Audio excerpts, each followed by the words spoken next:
Release the pride. The pride is keeping you from Fweinds. Hi, I'm Danielle. I do too much. I like hair, talking, cosplay, music, art, and stuff.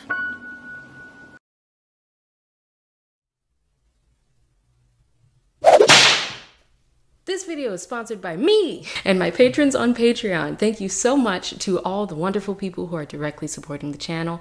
If you'd like to see your name at the end of this video and others like it, go to my Patreon, which is linked below, and pledge to the Starry Spaniels tier.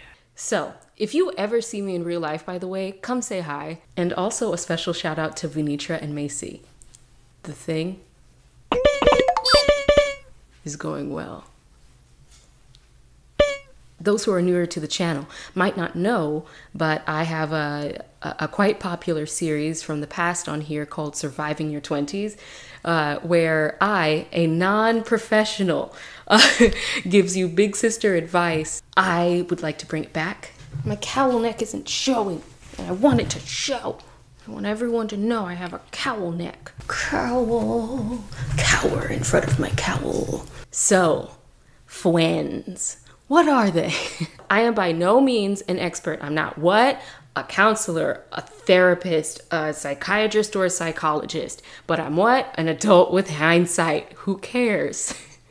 So what I'm doing is just telling you the things I wish someone had told me, and hopefully if you see anything helpful within what I have to say, that is wonderful. So one of the lessons I and many of my contemporaries had to learn was how to make Fweinds as an adult outside of college and outside of work. In a lot of instances, like how do you make Fweinds? I have to say it like that. It feels right in my spirit. So one of the biggest hurdles I had to understand is that once you're out of school, out of a rigorous and structured environment where you're surrounded by people your age with similar interests and like common life experiences, like hanging out on the quad, tailgating at the sports match game, and I don't know, beefing with the same professors. I had a few professor beefs. Maybe I'll tell y'all about that someday. They were few, but they were strong. Once you're out of that environment, you now have to develop a new set of skills of how to connect with people based on nothing. Okay, not nothing, but a lot less. Obviously, because we've been munching on the same panini this year as last year, that stale little panini that just keeps being leftovers and seems to never be eaten away. Because I kind of forgot how to be social, I mean, like a lot of us, spent almost all of my time alone and forgot how to go outside. Now it's kind of difficult to go outside. I don't know if that's everyone, but it's certainly me. And it's quite the learning curve. Now, my actual personality is quite friendly. I'm quite peppy, and I generally have quite a bright and friendly spirit about me. And even for me, it's very difficult. I would consider myself moderately outgoing. I can make conversation with anyone. I like people. I actively like people. But it's still been very difficult for me to learn how to go back outside and talk to people with the intentions of continuing to talk to people. Not just a fun little chat here and there, but like, hi, would you like to come to my house and talk to me for several years? Hi, would you like to inform me about your life? Hello, would you care to share adventures for like 20 years? Laugh and smile with me, who will also be laughing and smiling. Ha, it's a little taste. I'm a lot less awkward in actual life. So here's the first tip. You are not as awkward as you think. A lot of people are feeling real weird. It's been a really strange time. A lot of people either ran from themselves last year or like dove into themselves. I identify as the latter, and a lot of things changed. And now I'm a new version of me, but the world is a new version of the world, but it looks a lot like the old version, and people are acting like it is the old version, but it's absolutely not. And everyone's putting on this face of like, yeah, I'm normal and I didn't cry gallons of tears last year and probably this year. Everything's fine. Everything is not fine. Everything's about as fine as in the webcomic Everything is Fine. No affiliation. I just read it. Just know within yourself that while it may seem that others are acclimating well or completely in their zone or normal, we all suffered a mass reshaping of the world, and that doesn't have no consequences. You're not as awkward as you think. Seriously. Your poker face might not be as strong, but we all went through a lot.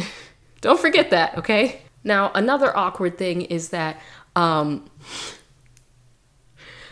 certain points during new friend acquisition, it's gonna feel a lot like the playground. Because, okay, hear me out. The last time me out here, things were loosey-goosey and there were very few regulations and rules and structure in how and when you interact with people. Was literally in childhood for most people, myself included. Like before these preconceived notions were really solidified, before people put their expectations and understandings of the world into like the garden that is a child's mind, we were all just kind of saying what we thought. And, you know, part of me really wishes we could go back to that system of like, hi, I'm Maisie. Wanna be friends? Yes. Yes, let's go catch bugs together. It's a great system. Very clear, you know, to the point, efficient. You know, you can make like 8 friends in an hour, if not more. Because as an adult in most cases, you have more obligations, you have more time commitments, you have more time restraints, you have more obligations in general and responsibilities, and you have to make a concerted, consistent effort to see friends. You actually, in my experience, have to drop a lot of the pomp and circumstance of like, oh, I hope to see you again, or like, oh, it's been nice chatting with, and like kind of leaving it up to like fate to decide. No.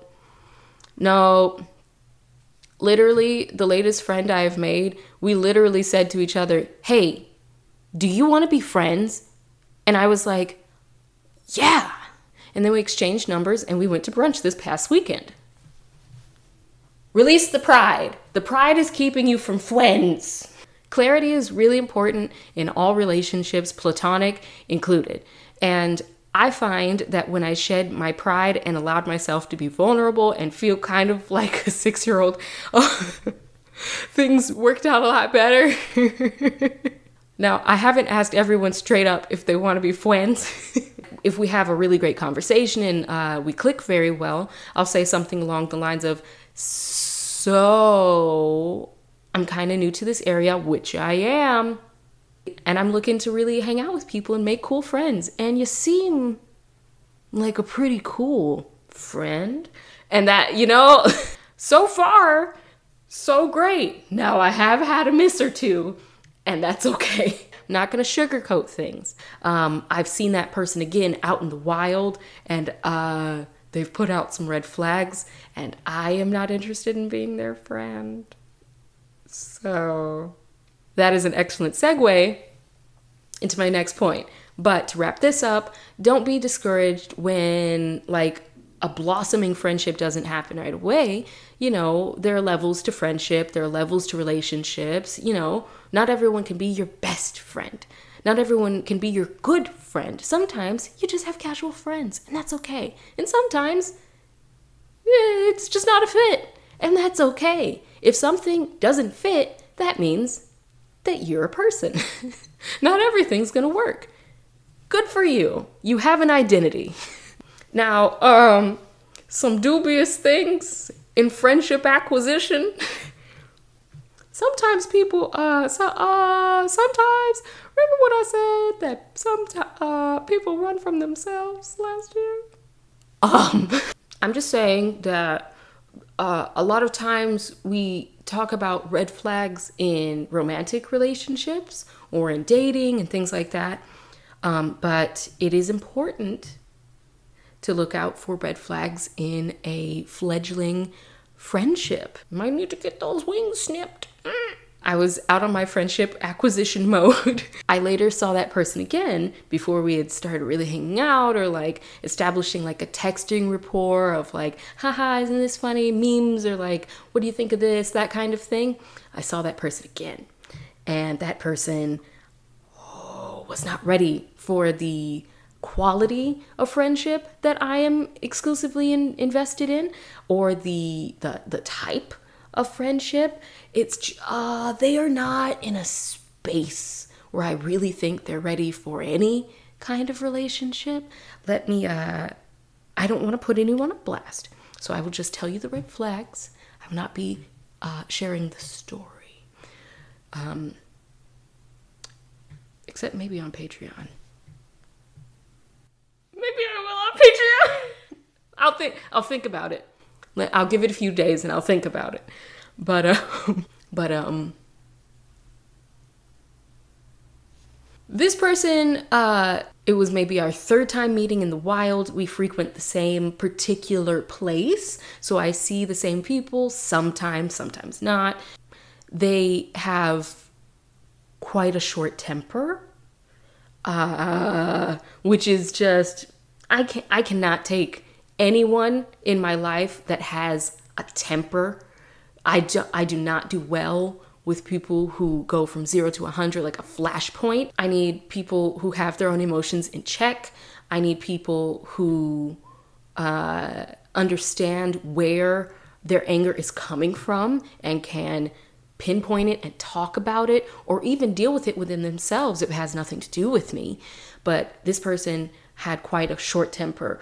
For instance, I asked a question and this person became very annoyed and irritable from a very simple, innocent question.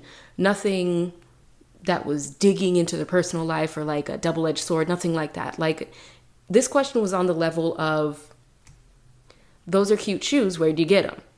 Like, it's on that, like, very surface, just starting a conversation, innocent, nothing crazy, and they got a temper with me. Oh, like, why would you be annoyed that people are interested in you and like are trying to talk to you? It's just, it was a pink flag if you chose to see it as a pink flag, but in the fledgling stages of talking to someone, that's a red flag. Irritability about interest in something, no. And the red flags continued. This person scolded me. What?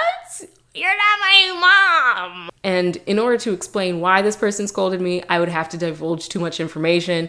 But just know that this person has no grounds to scold me and chose to do so anyway. And I was like, we're not going to be friends. I also noticed this person was quite condescending, and not necessarily towards me, although, no, they were. Even more so towards people that they didn't even know. Like, it was their first conversation, and they said something so condescending to a girl we were all talking to. Like, we were in like a little circle and, you know, just chatting, getting to know each other a bit. They said something so condescending to this person that they never met before. Yikes!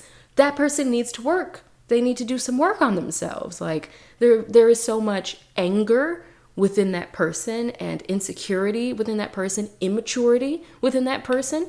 And when you're looking for signs, you're not digging through a person trying to find signs, but you pay attention when something is off. Make sure you don't become friends with that kind of person. I don't know if you can tell, but I'm very choosy about the people I have in my life. So for me, some places to find new friends are in places that pique my interest, it spark my joy. Outside, like nature, met some cool people hiking, meet cool people in the park doing cool stuff. when there's like an outdoor venue, like maybe like a tiny concert or farmer's market, just like wholesome activities. As fun as it is to make friends in the club, those are really, in my experience, friends for the night.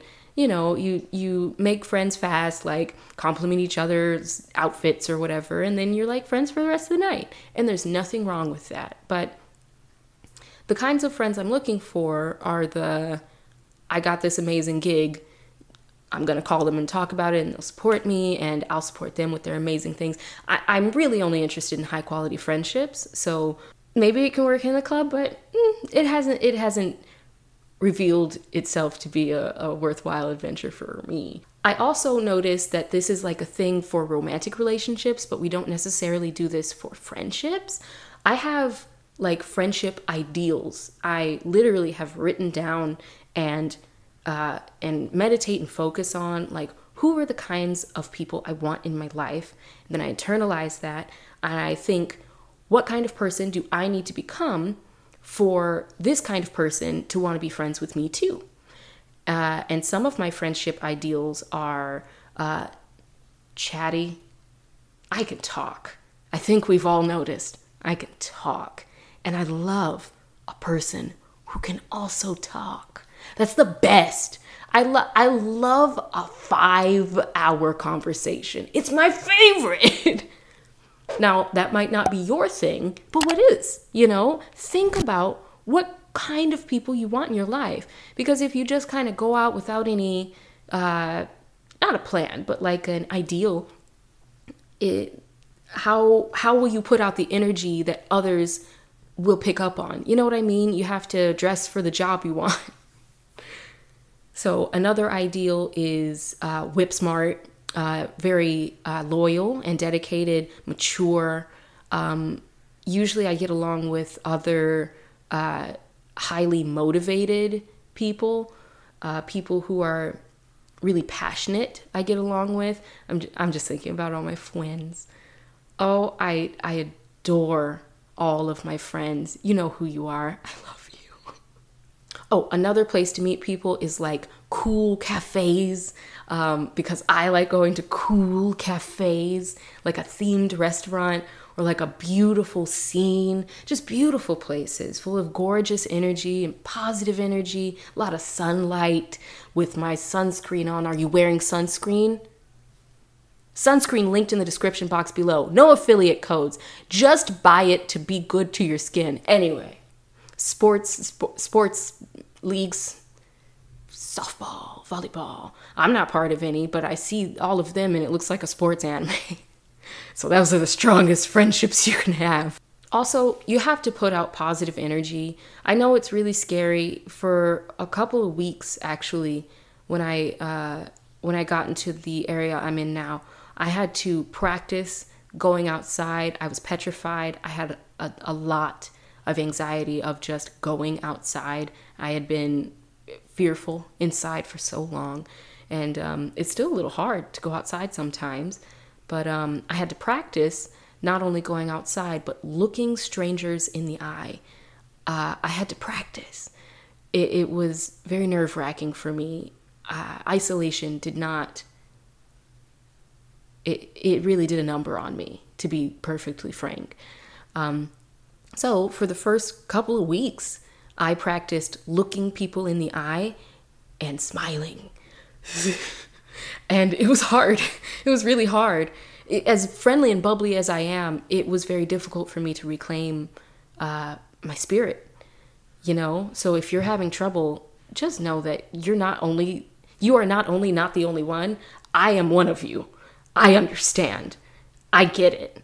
So that I did that for a few weeks, like not a few days, a few weeks, because isolation did me that dirty. So I practiced that, and then I just started saying hi, and then I started striking up conversation and leading with positivity, comment on someone's shoes or their outfit, their hair, and just lead with positivity and just chat. And if the chat turns into like a conversation, when things are winding down, ask for the number. Just do it. You have nothing to lose. Numbers are free. Then, don't wait. Set up a time to hang out later that week or the next week. I'm not kidding. Strike while the iron is hot. You're in the fledgling stages of a relationship. It's important to feed it. It's important to water every relationship. You can do it. I believe in you. And that's what I have for today. What do you think? Are you enjoying this? I hope that you could take anything at all from this conversation. It's so important to have Fweinds. If you like videos like this, I upload on Tuesdays. I might start double uploading, maybe a hair video on Tuesday, an advice video on Thursday. What do you think? Give me some feedback. What else do you want me to talk about? These are my top tier patrons, the Starry Spaniels tier on Patreon. If you'd like to join us for some deluxe weirdness and some exclusive videos, and maybe some tea spilling videos, I don't know. Make sure that you follow the link in the description and hang out with me on Patreon. I will see you guys next time. This has been me, Danielle, your resident weirdo. StarPuppy signing out. Say it with me now. StarPuppy. Away! Don't forget to like, share, subscribe if you enjoyed the video.